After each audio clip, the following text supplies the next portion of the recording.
High বন্ধুরা, Jhuma Bengali kitchen থেকে YouTube চ্যানেলে তোমাদের সকলকে স্বাগত জানাই। আজ তোমাদের কাছে শেয়ার করতে চলেছি ধনেপাতার আচার। আর এই ধনেপাতার আচার কিভাবে বানাবো আর কি কি উপকরণ দিয়ে বানাবো তা তোমাদের কাছে পুরোটাই শেয়ার করব। তাহলে চলো দেখা যাক। দেখো, আমি এখানে 2 আটি মতো ধনেপাতা নিয়েছিলাম। আর ধনেপাতাগুলো আগেই ধুয়ে জল ঝরিয়ে বেশ ভালোভাবে শুকনো করে নিয়েছি। আর এখন ছোট ছোট টুকরো করে কেটে রেডি করে নেব। বাজারে এই সময় কিন্তু ধনেপাতার দাম খুবই কম। আর এই সময় ধনেপাতার আচারটা যদি বেশি করে বানিয়ে রাখা যায়, সারা বছরই কিন্তু খাওয়া যেতে পারে। কথা বলতে বলতে দেখো, কড়াইয়ের তেল গরম হয়ে গেছে।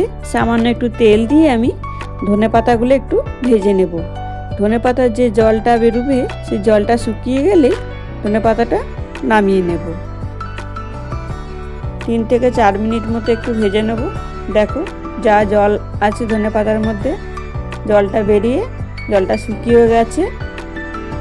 এবার ধনেপাতাগুলো কড়াই থেকে নামিয়ে নেব।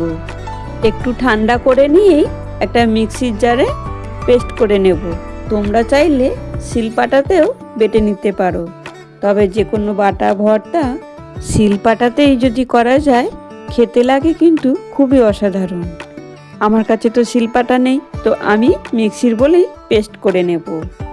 দেখো, পুরো ধনেপাতাটা আমি মিক্সির বলে পেস্ট করে নিয়েছি। এরকম আধ বাটা টাইপের হবে।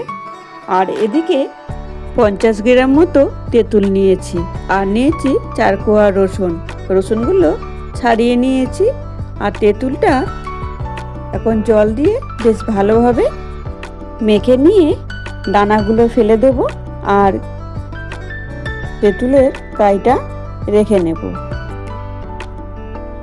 এবার তেঁতুলের মধ্যে দিলাম লবণ, হলুদ, লঙ্কার গুঁড়ো, জিরে গুঁড়ো।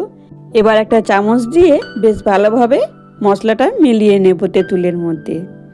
এরপর গ্যাসের ফ্লেম অন করে আবারও কড়াই বসিয়েছি। আর কড়াই গরম হয়ে গেছে। বেশ অনেকটা সরষের তেল আমি দিয়ে দিলাম। এখানে আমি 1 কাপ মতো সরষের তেল দিয়েছি। দিয়ে শুকনো লঙ্কা ছোট ছোট টুকরো করে, 5 ফোড়ন আর গোটা রসুনগুলো ফোড়নে দিয়ে বেশ ভালোভাবে 1 থেকে 2 মিনিট নেড়ে চেড়ে ভেজে নেব। দেখো, রসুনগুলোর কালার কিন্তু চেঞ্জ হয়ে গেছে। আর এই সময় দেব মশলাটা। তেঁতুল ও মশলা সব কিছু অ্যাড করে দিয়ে এবার বেশ ভালো করে আরও 2 থেকে 3 মিনিট নেড়ে চেড়ে নেব। এইভাবে যদি ধনেপাতার আচার বানিয়ে রাখা যায়, সারা বছর কিন্তু আমরা রেখে খেতে পারি।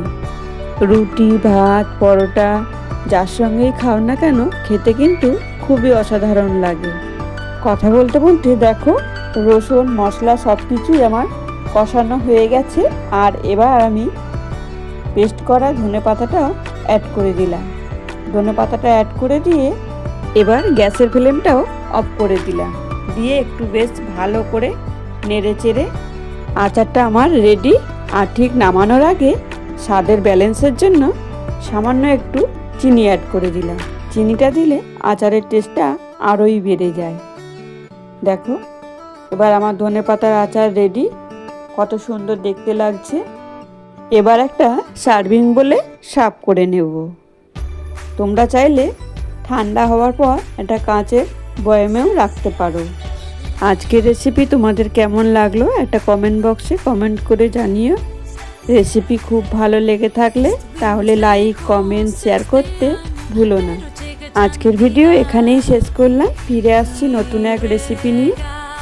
আর এতক্ষণ সময় তোমরা আমার পাশে থেকে পুরো ভিডিওটা দেখার জন্য তোমাদেরকে অসংখ্য ধন্যবাদ।